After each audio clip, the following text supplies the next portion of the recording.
Hello friends, welcome to simple and sizzling recipes. আজকের recipe হলো ডিম পোস্ত। এটা একটা খুবই সহজ দৈনন্দিন রান্না, বানাতে কোনো ঝামেলা লাগে না, বিশেষ একটা মশলাও লাগে না এবং গরম ভাতের সাথে খুবই ভালো লাগে খেতে। যারা ডিম খেতে ভালোবাসেন তাদের জন্য আমি নিচে ডেসক্রিপশন বক্সে আরও কয়েকটা ডিমের রেসিপি লিস্ট দিয়ে দেবো।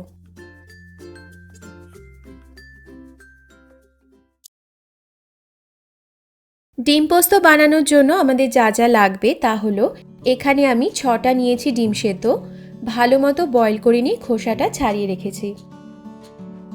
একটা মিডিয়াম সাইজের নিয়েছি পেঁয়াজ, যেটা আমি কুচি করে রেখেছি। একটা মিডিয়াম সাইজের টমেটো কুচি করে রেখেছি। নিয়েছি আদা রসুন বাটা। গুঁড়ো মশলার মধ্যে লাগবে হলুদ গুঁড়ো, ধনে গুঁড়ো। এখানে নিয়েছি কাঁচা লঙ্কা পোস্ত বাটা, এতে আমি 2-3টে কাঁচা লঙ্কা আর 3 টেবিল চামচ পোস্ত একসাথে বেটে রেখেছি।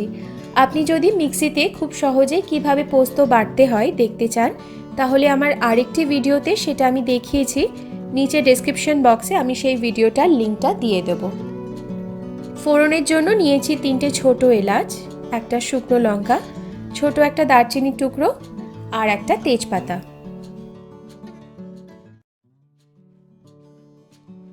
প্রথমে ডিমগুলোর গায়ে আমি অল্প করে নুন আর একটু হলুদ গুঁড়ো মাখিয়ে নিচ্ছি।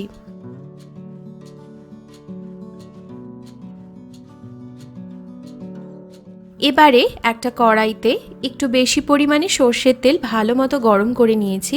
এর মধ্যে ডিমগুলোকে দিয়ে আমি একটু ভেজে নেব।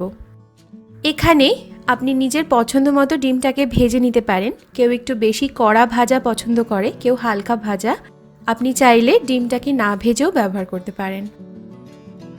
আমি খুব কড়া করে ভাজছি না, মোটামুটি একটু ভাজা হয়ে গেলে ডিমগুলো আমি তুলে নিচ্ছি। এবারে তেলের মধ্যে আমি ফোড়নটা দিয়ে দিলাম।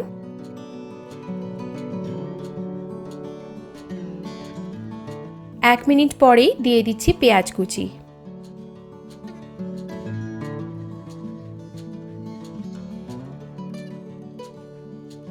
পেঁয়াজটা একটু কাঁচ মতো ভাজা হয়ে গেলে দিয়ে দিচ্ছি আদা রসুন বাটা, আর পেঁয়াজের সাথে ভালো করে মিশিয়ে নিয়ে আদা রসুন বাটাটাকেও ভেজে নেব যতক্ষণ না আদা রসুনের কাঁচা গন্ধটা চলে যাচ্ছে। এবারে দিয়ে দিলাম টমেটো, আর এরই সাথে দিয়ে দিচ্ছি অল্প একটু নুন। ভালো করে মিশিয়ে নিয়ে এবারে টমেটোটা একটু গলে যাওয়া অবধি অপেক্ষা করব। টমেটোটা নরম হয়ে গেছে। এবারে আমি দিয়ে দিচ্ছি হাফ টিস্পুন হলুদ গুঁড়ো, হাফ টিস্পুন দিলাম ধনে গুঁড়ো, অল্প একটু জল দিয়ে দিলাম, আর মশলাটাকে এখন ভালো করে কষিয়ে নিচ্ছি। 5 মিনিট পরে এবারে পোস্ত বাটাটাও দিয়ে দিলাম, মিশিয়ে নিচ্ছি ভালো করে। আপনার ডিম পোস্ত একটু শুকনো পছন্দ হলে এই অবধিই রাখতে পারেন, তবে আমি এখানে একটু জল মেশাচ্ছি। 1 কাপ মতো জল দিয়ে দিলাম। ভালো করে মিশিয়ে নিয়ে এবারে ঢাকনা দিয়ে ঢেকে দিলাম, আর লো টু মিডিয়াম ফ্লেমে 10 মিনিটের জন্য রেখে দিচ্ছি।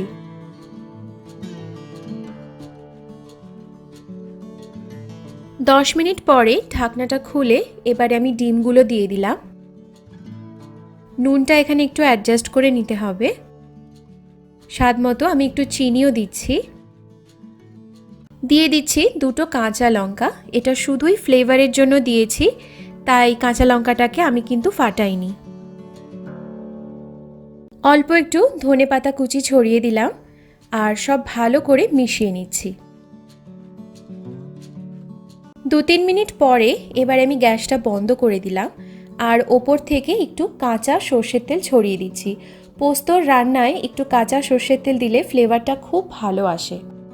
ঢাকনা দিয়ে ঢেকে দিলাম, আর 4-5 মিনিটের জন্য এভাবেই রেখে তারপর আমি এটাকে নামিয়ে গরম গরম ভাতের সাথে পরিবেশন করব।